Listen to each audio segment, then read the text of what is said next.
샬롬 샬롬 샬롬 샬롬. 하나님 사랑합니다. 여러분 주 안에서 사랑합니다. 오늘 출애굽기 25장 말씀이죠. 1절에서 9절 말씀, 성소를 지을 예물, 이렇게 나와 있습니다. 여호와께서 모세에게 이르시되 이스라엘 자손에게 명령하여 내게 예물을 가져오라 하고 기쁜 마음으로 내는 자가 내게 바치는 모든 것을 너희는 받을지니라. 너희가 그들에게서 받은 예물은 이러하니 금과 은과 녹과 청색, 자색, 홍색 실과 가는 배실과 염소 털과 붉은 물들인 수양의 가죽과 해달의 가죽과 조각 목각의 등이와 관유에 드는 향료와 분향할 향을 만들 향품과 폼하느며 애복 홍패에 물릴 보석이니라. 내가 그들 중에 거할 성소를 그들이 나를 위하여 짓되 물은 내가 내게 보이는 모양대로 장막을 짓고 기구들도 그 모양을 따라 지을지니라. 이렇게 나와 있습니다.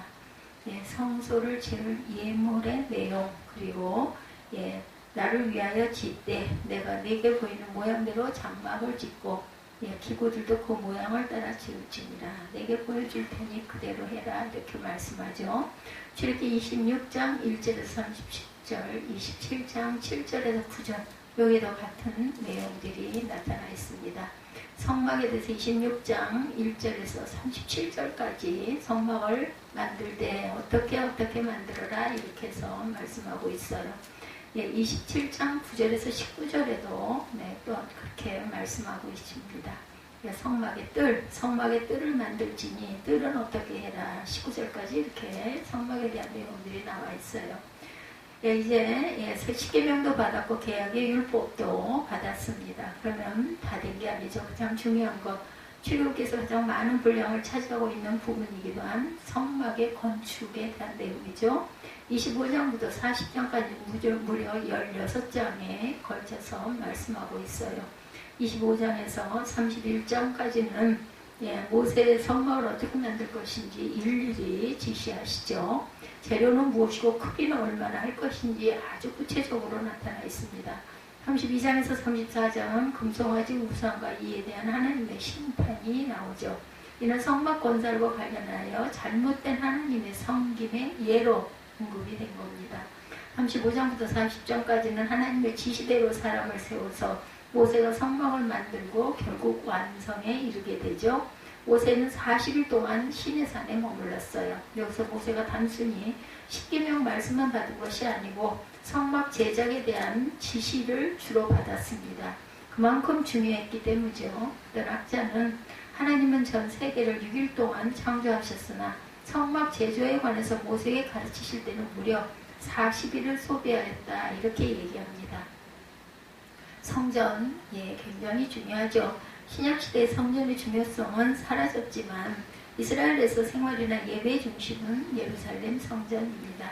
신약시대에도 성전은 중요합니다. 예배를 드리는 장소이기 때문에 거룩하게 구별돼야 되고 정결해야 된다고 저는 생각합니다. 이곳에서는 매일 아침 저녁으로 번제의 제사가 드려졌죠. 이스라엘 생활 예배 중심이 성막이었기 때문에 예루살렘 성전입니다. 이스라엘 백성이 1년에 3차례 이곳을 꼭 방문을 하죠. 절기 때. 이슬람교에서는 지금도 아주 성전을 중요시합니다. 이슬람교도들은 하루에 3번씩 메카의 대사원이 있는 방향을 향하여 경배를 하죠. 매년 수백만 명의 인파가 메카를 순례하는 모습은 아주 장관이죠. 그러다 압사 사고가 나서 수많은 사람이 죽임을 당했다는 보도가 종종 올라오기도 합니다. 종교의 중심은 성전에 있던 것이죠. 이슬람교는 여러모로 구약 모세의 종교를 많이 모방하고 있어요. 이스라엘에서는 솔로몬 시대에 예루살렘 도시의 성전이 처음으로 세워집니다. 이 예루살렘 성전의 원형이 바로 광야 시대의 성막이죠. 성막은 광야 시대에 있었던 그 이동용 성소입니다. 성소는 항상 동쪽의 정면이죠. 광야에 세워졌지만 크기는 아주 적지 않았다고 그러죠. 성소를 감싸고 있는 바깥들이 대략 입구 쪽 가로 25m, 세로 50m, 상당히 길죠. 25m, 가로가 25m, 그리고 세로가 50m입니다. 휘장으로 둘러서 밖에서 보이지 않도록 합니다. 그 안에는 성소가 있는데 성소의 크기는 전면 가로가 5m, 세로가 15m, 높이가 5m. 나무 판재를 이용하여 막았고 천정은 천과 가죽 휘장으로 덮습니다. 성소는 둘로 나누는데 성소와 지성소로 구별이 되죠. 10m가 성소이고 안쪽 5m가 지성소인데 그 사이에 휘장이 쳐여 있어요. 지성소는 하나님이 거하시는 가장 거룩한 장소입니다. 하나님의 임재를 상징하는 언약궤 하나만 있죠. 지성소에는. 성소에는 그 앞에 분향단이 있고 한쪽에 진설병과 금촛대가 놓여 있습니다. 성소 안에 있는 성물들이나 병은 모두 금이거나 금칠을 합니다. 성소 바깥에는 희생짐승들을 태우는 번제단이 있고 손을 씻는 물두멍이 있죠. 바깥에 있는 기구들은 노수로 만듭니다. 하나하나가 성막 예배에 사용되는 도구들이지만 이것이 상징하는 의미가 크죠. 교회사에서 오리겐이라는 분이 있는데 그 사람은 알레고리식 해석을 아주 좋아했다고 그래요. 인간의 육과 혼과 영으로 구성되었듯이 성소 또한 문자적 의미, 도덕적 의미, 영적인 의미, 곧 알레고리적 의미가 있다. 이렇게 말씀했다고 그래요. 예컨대 하늘의 태양은 문자적으로 그냥 뜨거운 태양인데 이것을 도덕적으로 해석하면 정의로움, 영적으로 해석하면 빛 대신 하나님을 상징하는 것이 된다. 지나친 영에는 객관적 기준이 없고 주관적으로 해석한다는 데 문제가 있죠. 그렇지만 성서에 등장하는 비도덕적인 면이나 성전과 같이 사라진 것들을 현대에 적용하기 위해서는 이런 알레고리적 해석이 감추어진 진리를 드러나게 할 수도 있습니다. 구약의 말씀들이 주로 이런 알레고리적 해석으로 이용이 되기도 하죠. 신약 성경에서는 실제 이런 알레고리식 해석의 예도 많습니다. 문자적이거나 도덕적 의미로 해석을 많이 하는데 성막 강해에서 하나하나 가지고 있는 영적인 의미를 해석함으로 하나님의 말씀을 저희들이 한번 깊이 묵상해 봅니다. 성막의 설계자는 하나님이시죠. 9절에 무릇 내가 내게 보이는 모양대로 장막을 짓고 기구들도 그 모양을 따라 지을지니라. 성막 제작 곳곳에 이런 말씀이 반복이 됩니다. 출애굽기 39장 32절에도 이스라엘 자손이 이와 같이 성막 곧 회막의 모든 역사를 마치되 야훼께서 모세에게 명령하신 대로 다 행하고 이렇게 증거해요. 하나님 마치 여기서 또 하나의 창조 역사를 이루시는 것과 같죠. 하나님 세상을 말씀으로 창조하셨어요. 혼돈과 공허와 무질서 가운데 질서와 충만한 세계를 만드십니다. 마찬가지로 하나님은 광야라는 혼돈의 땅에서 질서와 생명의 공간을 만드십니다. 창조 때 직접 말씀으로 만드셨다면 이제는 모세와 하나님의 신로 감동된 자를 통해서 또한 만들었다. 창조가 시간의 시작이듯이 성막의 완공은 신년 새해에 이루어집니다. 둘째, 첫째 달 곧 그 달 초하루에 성막을 세우니라. 출애굽기 40장 17절입니다. 성막 중간중간에 언급되는 십계명 중 유일한 한 계명, 바로 안식일을 지키라는 명령이죠. 31장과 35장에 두 번이나 언급이 됩니다. 안식일은 창조 때 하나님께서 만드셨던 가장 큰 날이죠. 성막은 하나님이나 인간의 만남이 이루어지는 안식의 장소입니다. 오늘 우리가 드리는 예배에 이 하나님의 평화가 안식이 주어지기를 바랍니다. 하나님이 거하시는 곳, 성막은 하나님이 거하시는 곳이죠. 8절입니다. 내가 그들 중에 거할 성소를 그들이 나를 위하여 짓되 성소를 성막 또는 장막이라고도 부르죠. 이 장막의 헬라어가 스케너인데 이 의미가 거주한다라는 뜻을 갖고 있어요. 스케너. 성막은 하나님이 거주하시는 곳이다. 그동안 하나님은 어디 계셨어요? 시내산에 계셨다. 높은 곳에서 불과 구름 가운데 계셨습니다.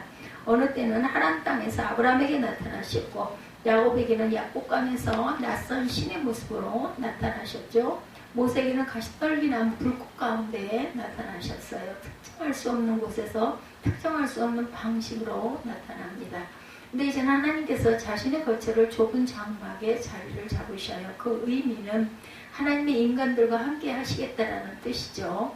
인간들이 손쉽게 하나님을 찾을 수 있도록 하셨어요. 모세는 하나님을 만나기 위해 다시 시내산에 오를 필요가 없어요. 하나님은 이제 성막 가운데 계시기 때문이죠. 시내산을 두렵도록 채웠던 빽빽한 구름과 불과 연기는 성막 위에 피어오르기 시작을 합니다.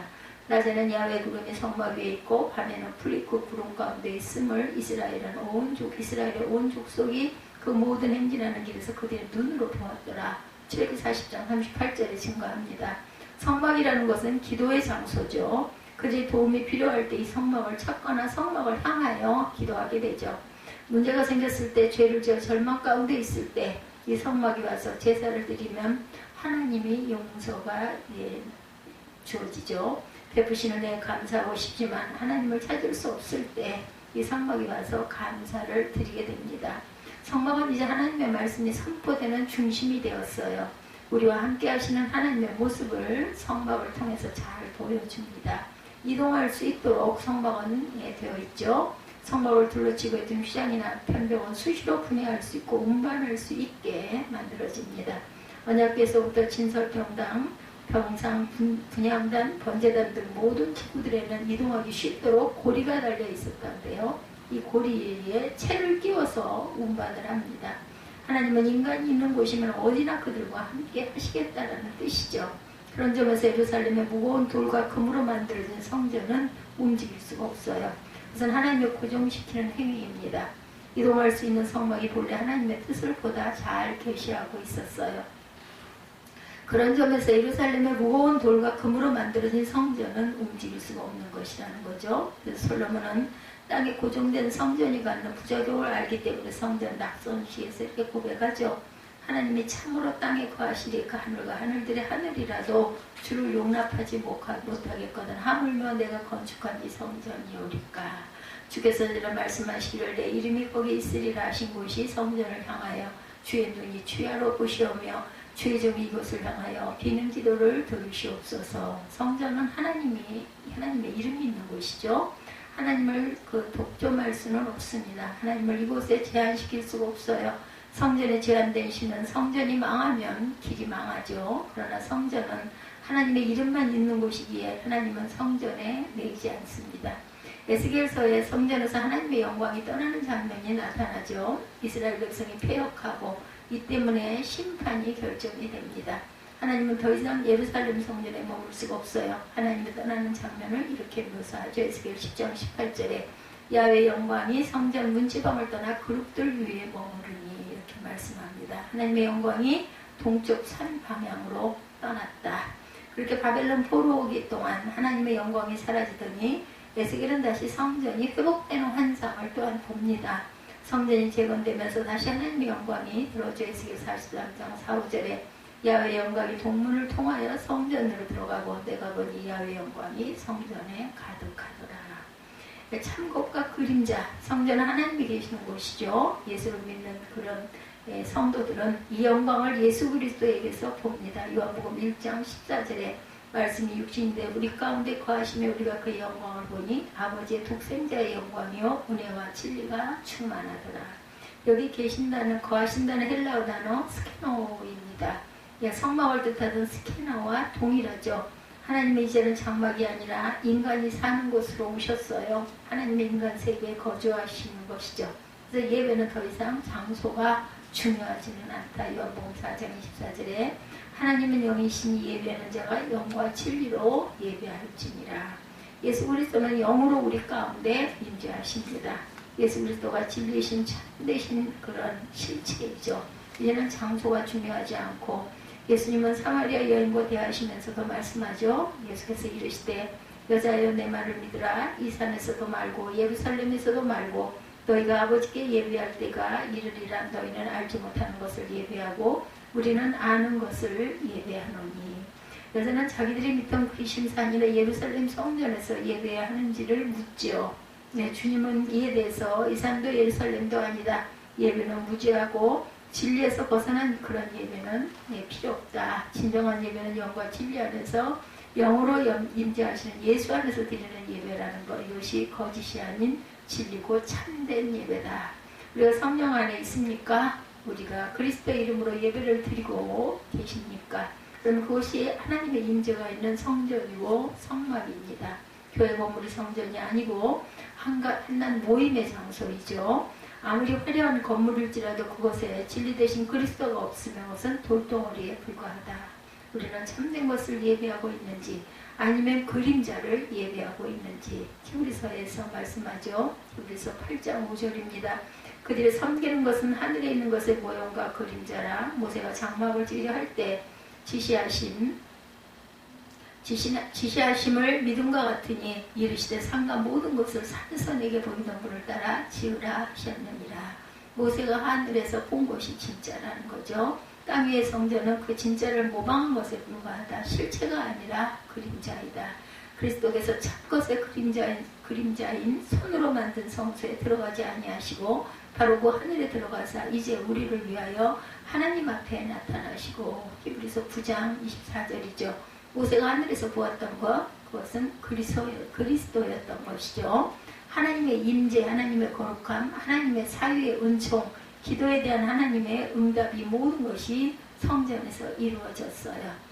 열하시던 이 모든 것 그리스도와 그분의 사역에 대한 모형에 불과했다. 우리는 진짜 실체를 가지고 있습니다. 그래서 더 이상 우리에게 건물의 성전 큰 의미가 없다. 온전한 성전이신 그리스도께서 이 땅에 오셨기 때문이죠. 우리가 성령 안에 있다면, 그리스도의 이름으로 기도하고 예배하고 있다면 그것이 성전이다. 너희가 하나님의 성전이고 그 하나님의 성령이 너희 안에 거하시는 것을 알지 못하느냐. 고린도전서 3장 16절이죠. 우리 한 사람 한 사람이 성전입니다. 성령이 우리 안에 계시기 때문이죠. 예수를 믿는 공동체가 있는 그곳이 바로 성전이죠. 에베소서 2장 20절에서 22절에 너희는 사도들과 선지자들의 터 위에 세우심을 입은 자라. 그리스도 예수께서 친히 모퉁이 돌이 되셨느니라.